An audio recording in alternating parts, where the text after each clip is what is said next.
Well, Michelle, let's talk about how we met. You first. We've met through a very, very interesting experience that personally happened recently to me. And I really never opened up to public about it. I keep mentioning it, bits and pieces here and there, and some videos, but people probably don't even pay attention.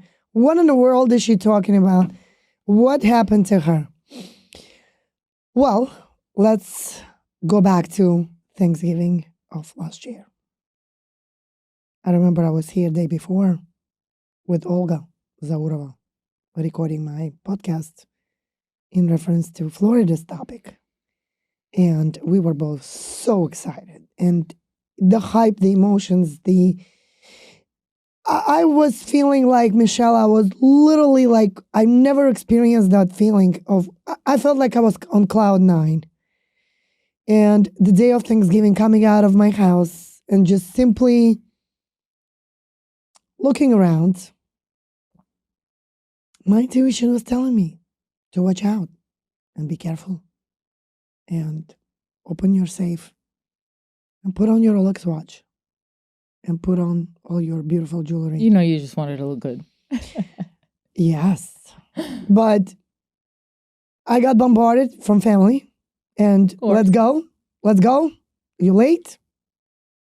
My brain keeps telling me, Olga, put everything on.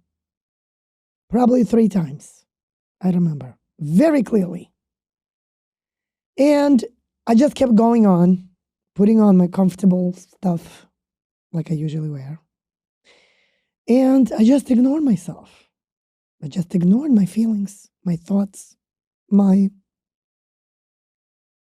thoughts and emotions were wiped out at that moment because of the need of the surrounded people around me. Time. Right? Yeah. And we left the house and I put my regular stuff on. And I remember very clearly, I came to my sister's house. And she said to me, you don't need your phone. Just give me your phone. Just relax and enjoy tonight. You work so hard all day, every day. Today's Thanksgiving. Just put your phone away. Remember, I was so hyped up and excited, I didn't turn my alarm on.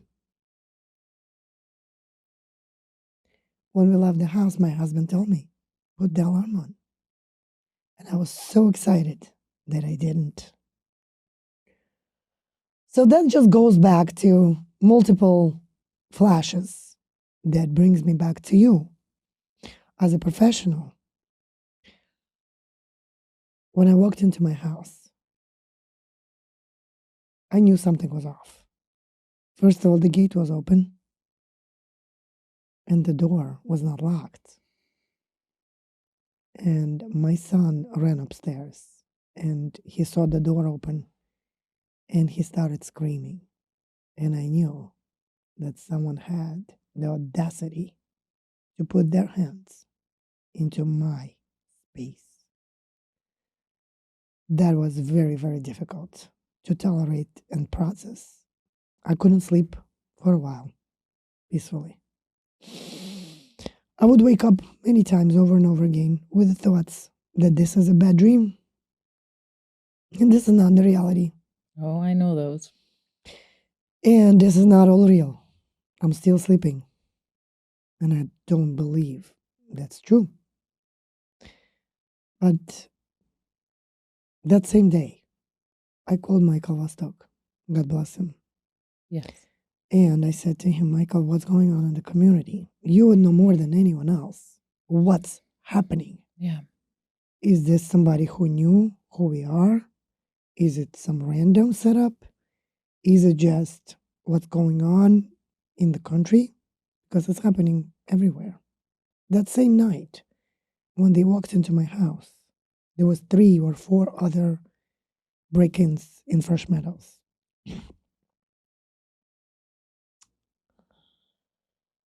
I chose not to be in those emotions. And Michael told me right away, Olga, you need to speak to Michelle. Sacrificial lamb. Oh no. Really? The Michelle that I watched the other day? The Michelle that I fell in love with just by watching you on your thank podcast? you. And yeah, you called me right away. And ever since then, we stayed in touch. And you became my biggest fan.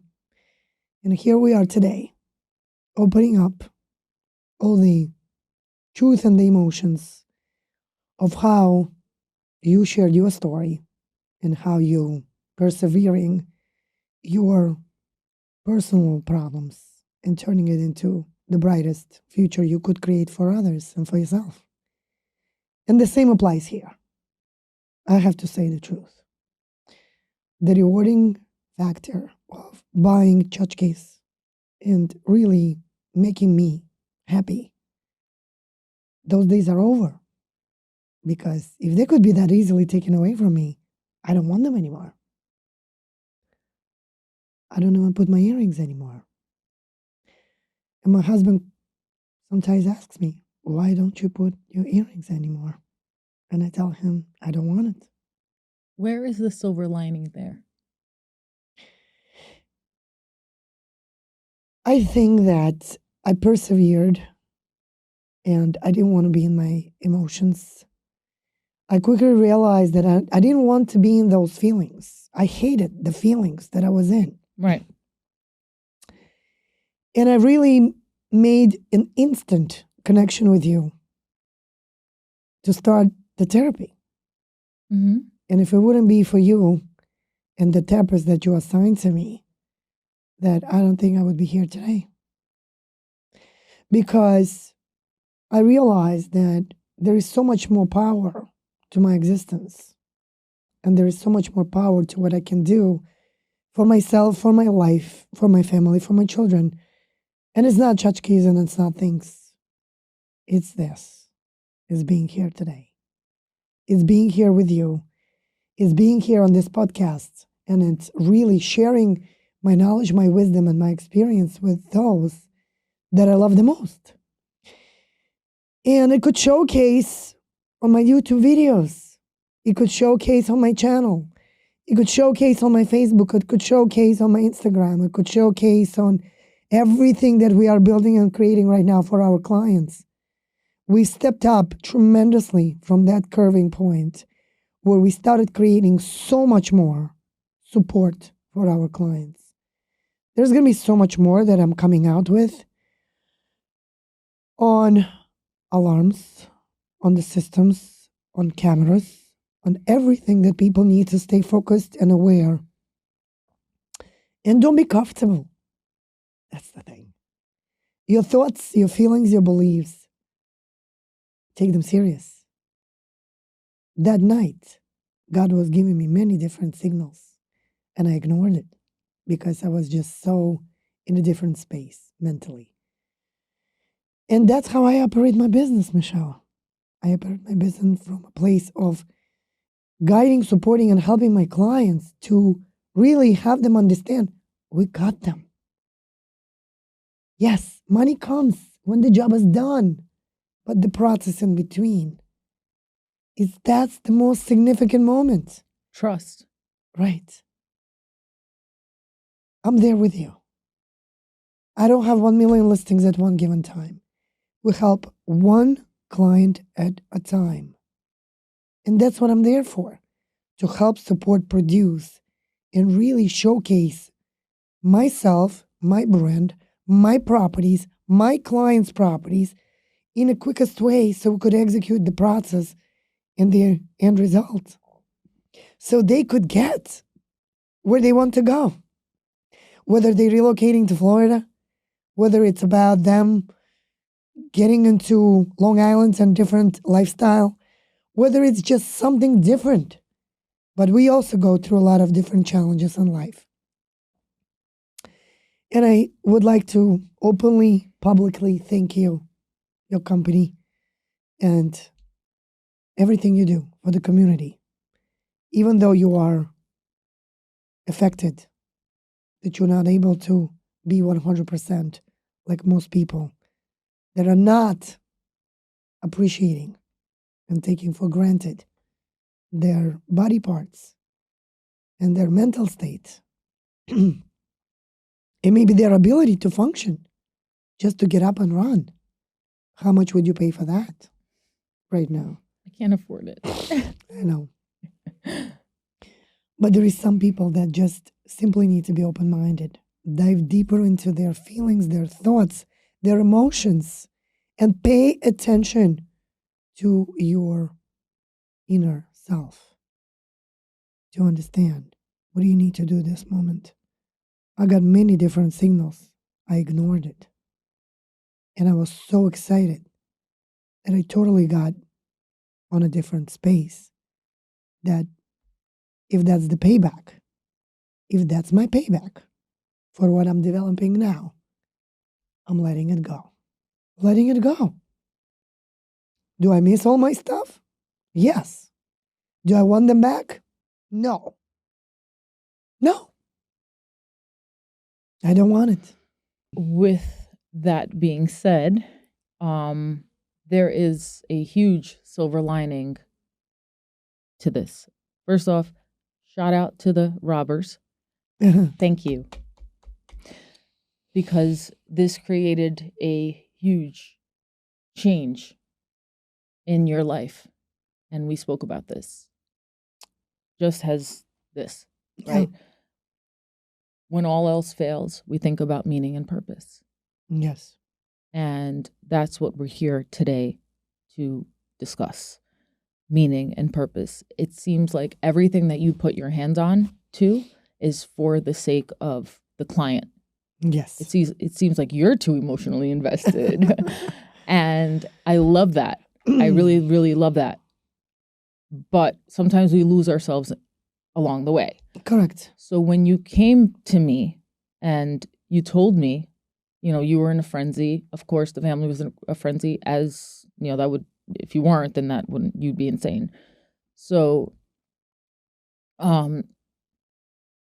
you had the tools, but very limited.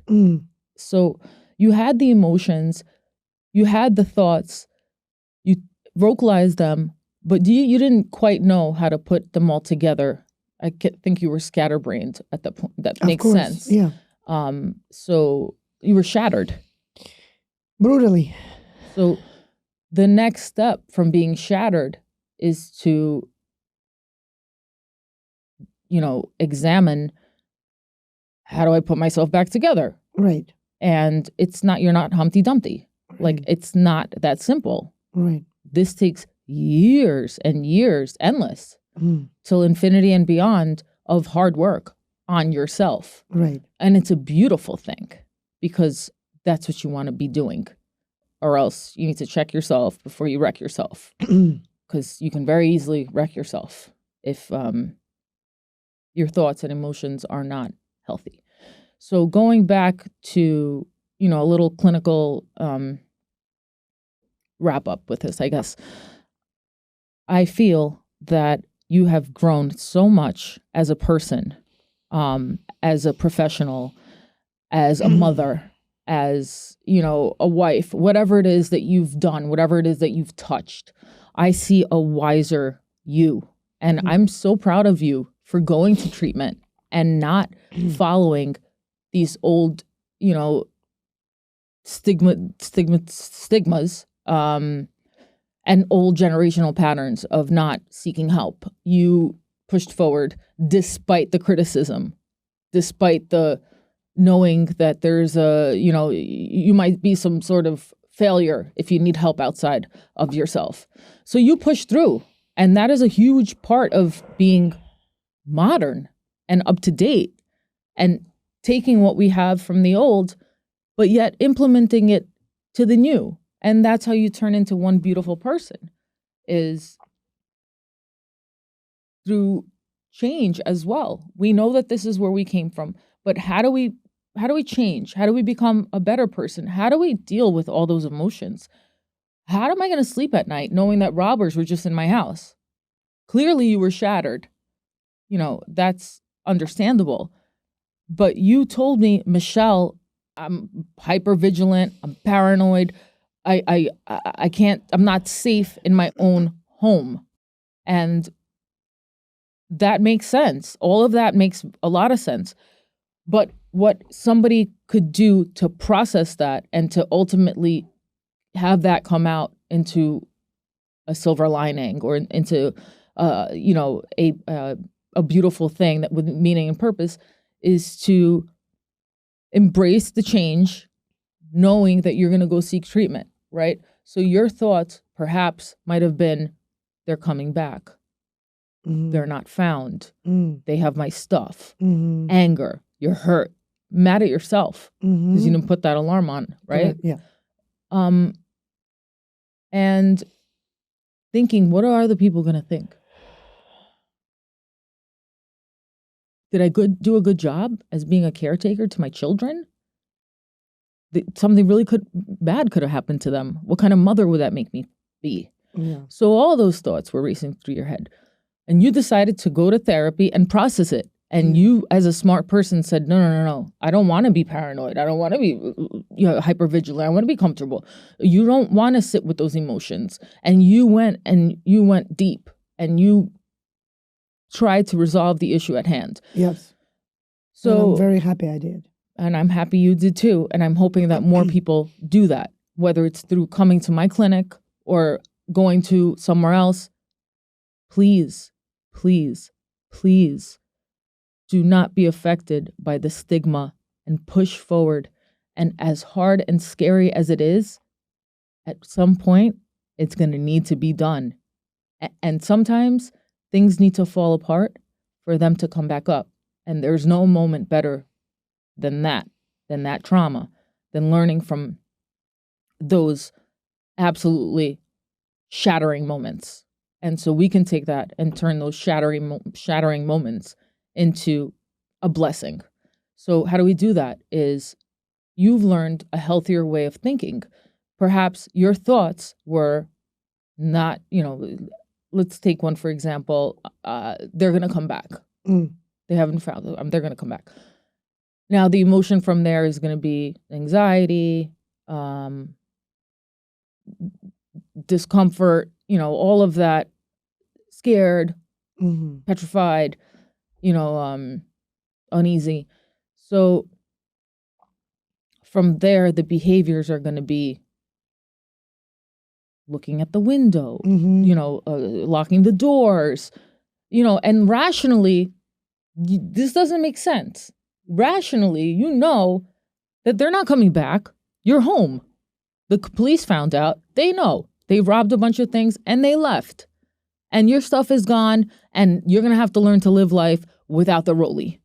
So rationally, we know. Everyone knows why you're coming into therapy. You know what you need to do. It's your life. You know. But you can't, not enough support. You can't do it on your own. And that's why people come to counseling.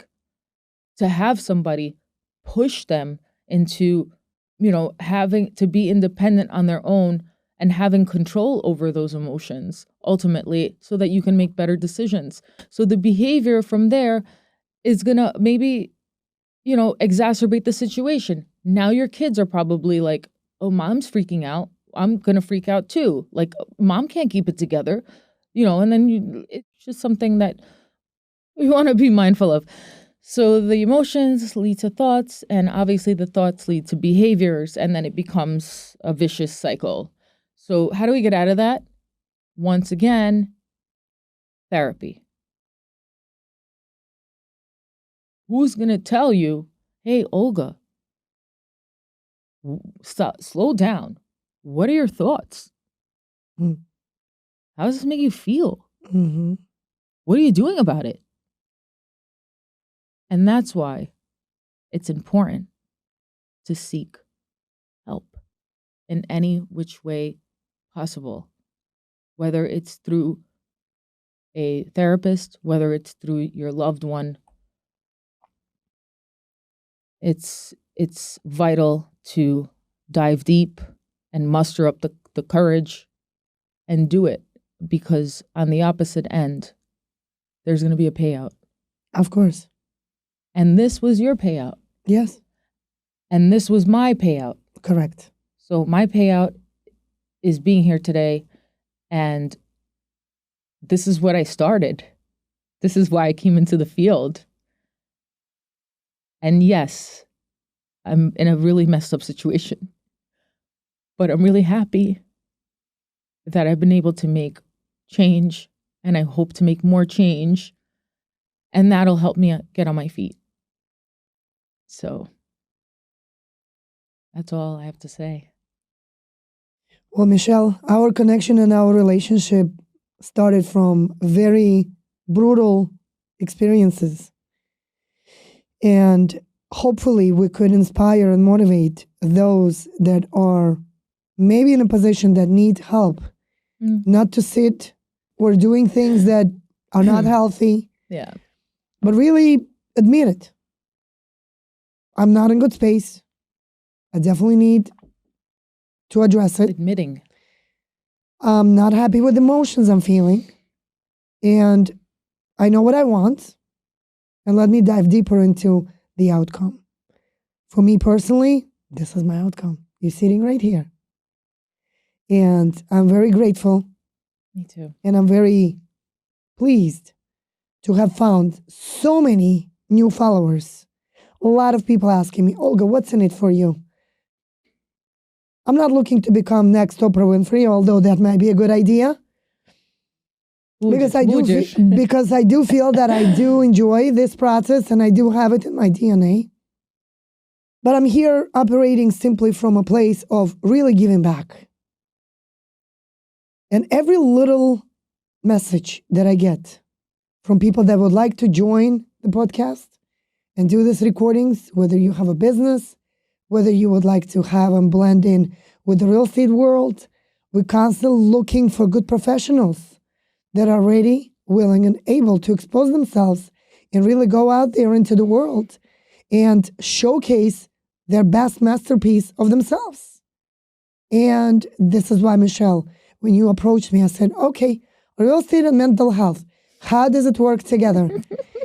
You know, you questioned that a few times. And our stories, too. And our stories, right? There's so much we want to get, but so little time. But it all blended so well together. And I can't begin to tell you how grateful and thankful I am to have this opportunity to share this room with you and to really get this message out there, not to one person and not to 100 people, but to thousands and thousands and thousands of people. My YouTube is growing, thank God. My social media is growing. People are reaching out. More people want to advertise their businesses. Did I start with these intentions? No. I had no idea where it's going to go. Same. But I had only one idea in mind. Just want to be out there talking to people and helping them create their bright future. And thank you, Michelle, very much for today. You're welcome. And I love you. I love you too. We did it. We did it.